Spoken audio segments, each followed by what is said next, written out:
Hello. হ্যাঁ বল ছুটকি, কেমন আছিস? ভালো আছি, তুমি ভালো আছো দিদি?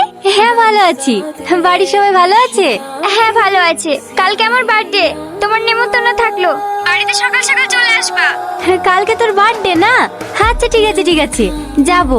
ঠিক আছে, মনে থাকে জানো। রাখলাম। আসো দিদি আসো। মা, তোমাকে বলেছিলাম না, এই দেখো এই দিদির কথা। তোমার কথা পরে প্রতিদিন বলে, আমারও দেখার খুব ইচ্ছা ছিল। কি মিষ্টি চেহারা, এরকম একটা মেয়ে পেলে আমার ছেলে বউ করিলে আনতো। মা, সুন্দরকে সুন্দর বলবো না? মার কথা কিছু মনে করো না দিদি। চলো দিদি, কেক কেটে লেগি। আজ খুব মজা হলো, তুমি না আসলে এত মজা হতো কি না। সত্যি তোর ফ্যামিলিটা অনেক সুন্দর। এই মাহি, এখানে ভেবে ফুলের ডানটাকে পুঁতে রেখেছে। আর বলো না, আমার ভাই কোন মেয়ে নাকি ওকে বলেছে এই ডানটাতে ফুল ফুটলে তবে ওর ভালোবাসা অ্যাকসেপ্ট করবে। প্রতিদিন জিজ্ঞেস করে করে বাড়ির লোকের মাথা খারাপ করে ফেললো।